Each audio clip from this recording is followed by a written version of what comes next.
मार्गदर्शन केलं ते राज्यसभेचे खासदार माननीय धनंजय माडिक साहेब, व्यासपीठावरती उपस्थित असणारे माझे बंधू माननीय अखिलेश राजे घाटगे, व्यासपीठावरती उपस्थित असणारे माननीय प्रतापजी माने, शीतलजी फराकटे, व्यासपीठावरती उपस्थित असणारे सर्वच सन्माननीय सदस्य आणि आज एवढ्या मोठ्या संख्येने इथे उपस्थित असणारे माझे सर्व कागलचे ज्येष्ठ ग्रामस्थ, माझे युवा बांधव आणि माझ्या भगिनी. खरं तर कागलमध्ये कधी येऊन मला सभा घ्यायची वेळ येईल असं कधी वाटलं नव्हतं. आणि खरं तर कागलमध्ये सभा घ्यायची गरजच नाही, कारण मी कुठलंही चॅनल उघडलं तरी कागलच्या लोकांचा इंटरव्ह्यू घेतला तर एकच सांगतात, साहेब सांगतील तिकडं मत टाकणार. त्याच्यामुळं आम्ही आणि येऊन काहीतरी वेगळं सांगणं हे असं कधीच होऊ शकत नाही.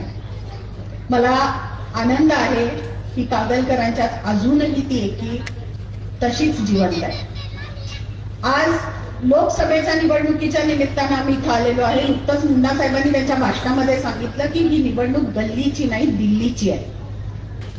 ही निवडणूक आहे खासदारकीची. कोण खासदार आपण इथून निवडून पाठवणार आहे, जो उद्या संसदेत जाऊन कोण पंतप्रधान निवडणार आहे, याची ही निवडणूक आहे. मुंडा साहेबांनी आपल्या भाषणामध्ये सांगितलं, मोदीजींची कामं सांगितली, त्यांनी आणलेल्या योजना सांगितल्या, ह्या सगळ्या गोष्टी सांगितल्या. त्या गोष्टी मी परत परत सांगत बसणार नाही.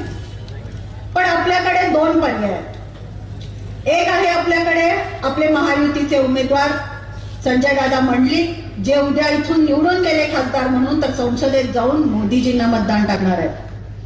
आणि दुसरे उमेदवार आपले आहेत ते माननीय छत्रपती महाराज, जे काँग्रेस पक्षाकडून उभे राहिलेले आहेत, जे उद्या जर समजा चुकून समजा आपण थोडा वेळ हा विषय बाजूला ठेवून विचार केला की जर काँग्रेसचा उमेदवार निवडून गेलाच तर मतदान पंतप्रधान म्हणून कोणाला करणार?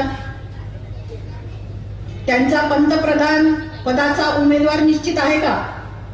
आमचा ठाम आहे, आमच्या देशाचे पंतप्रधान तिसऱ्यांदा मोदीच होणार. पण त्यांचा उमेदवार फिक्स आहे का? महाविकास आघाडीने घोषित करावं की आम्ही काँग्रेसचा खासदार का निवडून द्यावा.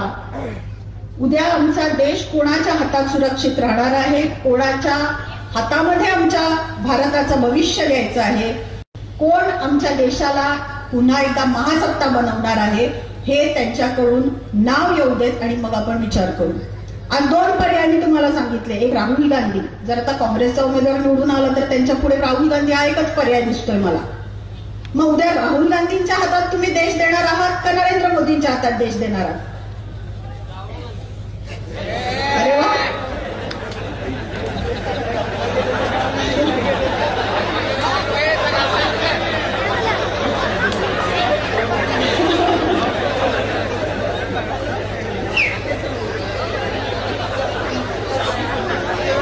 चेष्टेचा भाग वेगळा आहे, पण हा खूप गांभीर्याने घेण्याचा विषय आहे. राहुल गांधींच्या हातात देश आपला व्यवस्थित राहील का मोदींच्या हातात आपला देश जास्त सुरक्षित आहे? हा फरक स्पष्ट आहे. जेव्हा आपण आपल्या उमेदवाराबद्दल मत मागत असतो तेव्हा आपला चेहरा फिक्स आहे. जसं मी सांगितलं, आमचा क्रिकेटचा कॅप्टन फिक्स आहे, त्यांचा तर कॅप्टनचा चेहरा सुद्धा नाही. त्यांच्या अजूनही कुठल्याही जाहीरनाम्यावरती, त्यांच्या कुठल्याही पोस्टरवरती किंवा त्यांच्या रिक्षा फिरत असतील त्या रिक्षावरती सुद्धा त्यांच्या राष्ट्रीय अध्यक्षांचा चेहरा नाही. आता मला वाईट वाटायला लागले राहुल गांधी बद्दल. राष्ट्रीय अध्यक्ष असून चेहरा सुद्धा नाही साहेब, कशावरतीच. मत मागायचं आहे कोणासाठी? देशासाठी. बरोबर आहे.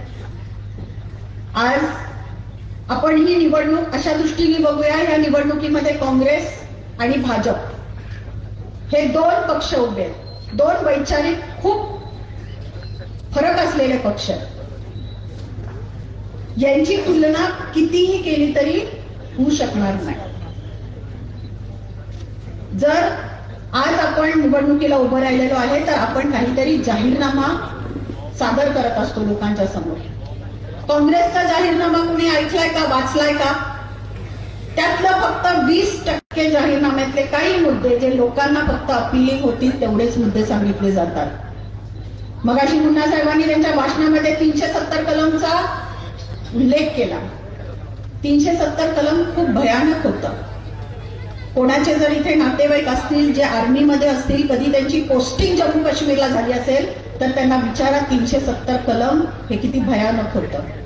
आज ते हटवण्याचं काम नरेंद्र मोदींनी केलेलं आहे. अखंड भारताचं जे स्वप्न आपण बघितलं ते मला वाटते आज मोदींच्या नेतृत्वाखाली पूर्ण झालेलं आहे. एक देश, एक निशाण आणि एक संविधान करण्याचं काम जर कोणी केलं असेल तर ते नरेंद्र मोदींनी केलेलं आहे.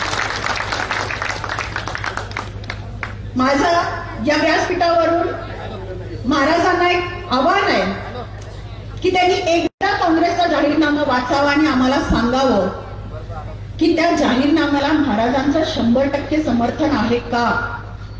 कारण त्या जाहीरनाम्यात तर लिहिलेलं आहे की 370 कलम आम्ही पुन्हा लागू करणार. हे महाराजांना मान्य आहे का?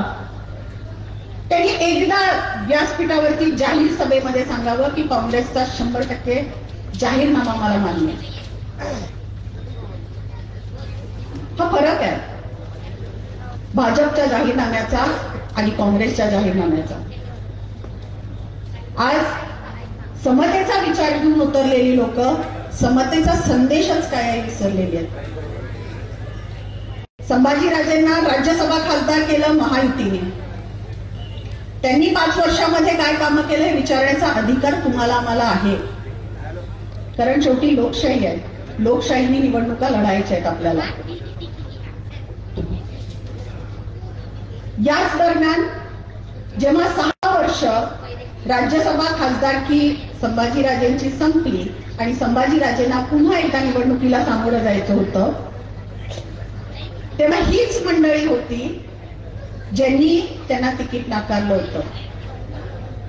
मातोश्रीची पायरी जेव्हा संभाजीराजे चढले तेव्हा त्यांना उद्धव साहेबांच्याकडनं सांगण्यात आलं की जोपर्यंत तुम्ही शिवबंधन हातात बांधत नाही तोपर्यंत तुम्हाला उमेदवारी नाही.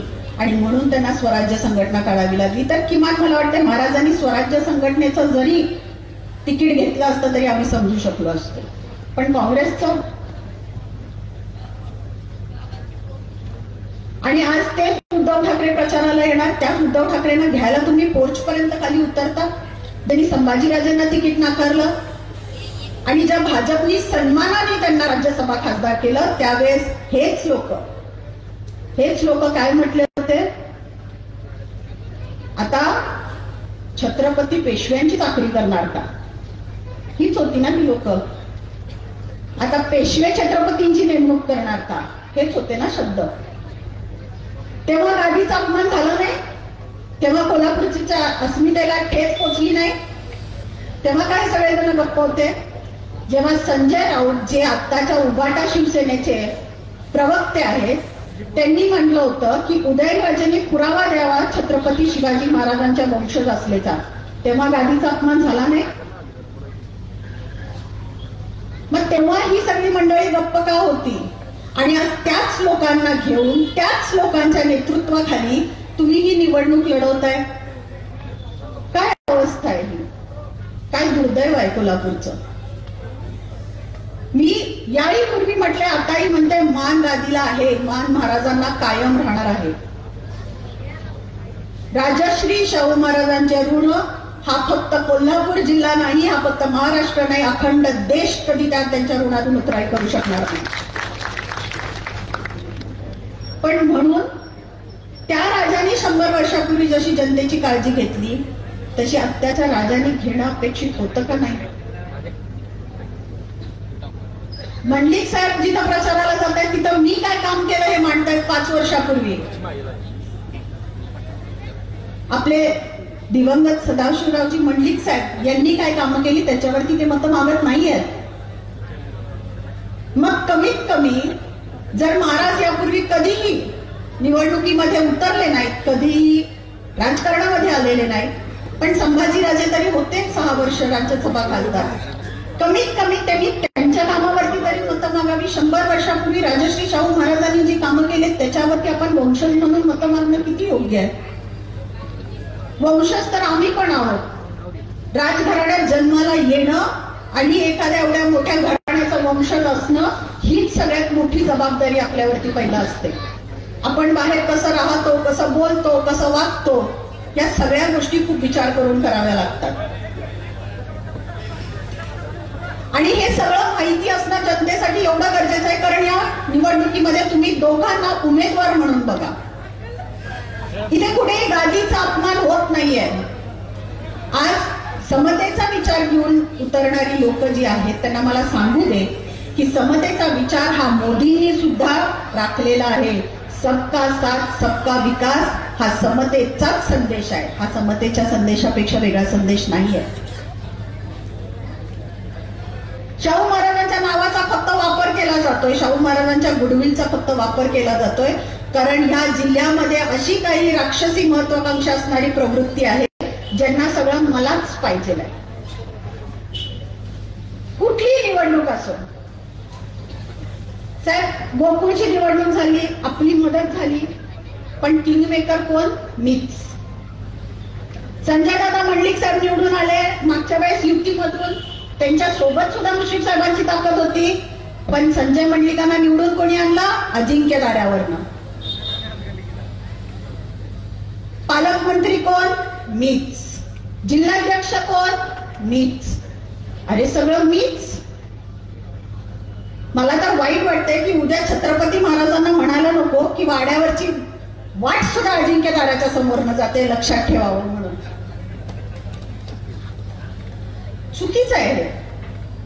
अजून किती दिवस आपण सहन करणार आहे? म्हणजे काय आपली कुणाची काय ताकदच नाही? सगळं ते एकटेच करतात. अहो ते माजी पालकमंत्री असतील, आजी तर आमच्या सोबत आहेत महायुतीमध्ये. आता खरी लढाई होईल. आता कोण किंग मेकर हे कोल्हापूरची जनता सुद्धा दाखवेल.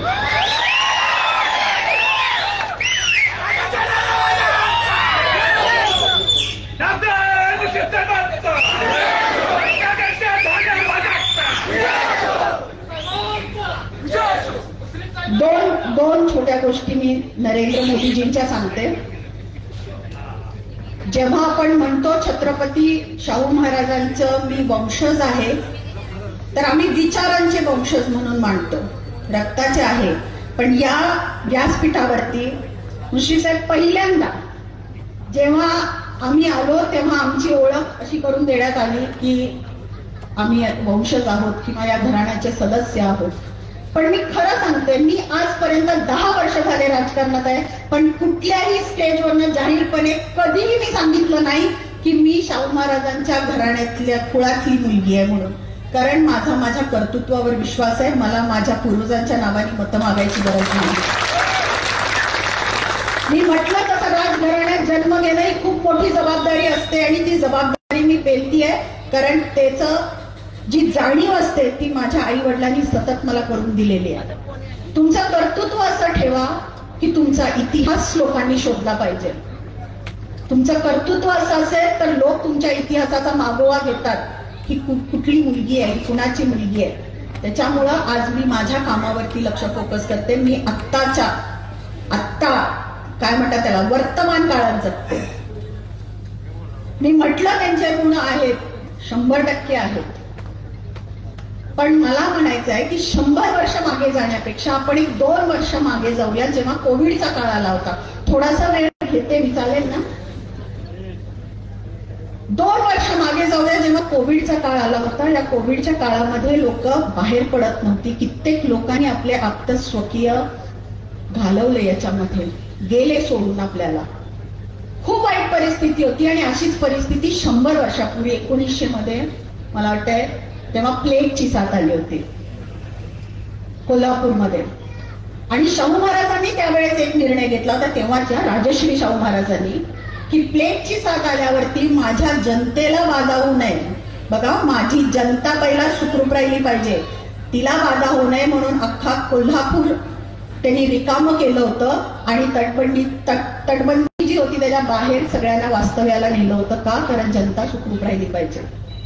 ते एक प्रकारचं लॉकडाऊनच होतं ना. मोदींनी काय वेगळं केलं? मोदींनी पण लॉकडाऊन केलं ना कोविडच्या काळामध्ये. त्यांनी सगळीकडे निर्जंतुकीकरण केलं आणि जोपर्यंत ती साथ जात नाही तोपर्यंत लोकांना इथे येणं परवानगी नव्हती आणि मग त्यांना लोकांना इथे आणलं गेलं. सगळं झाल्यावरती नरेंद्र मोदींनी काय वेगळं केलं? नरेंद्र मोदींनी तेच केलं.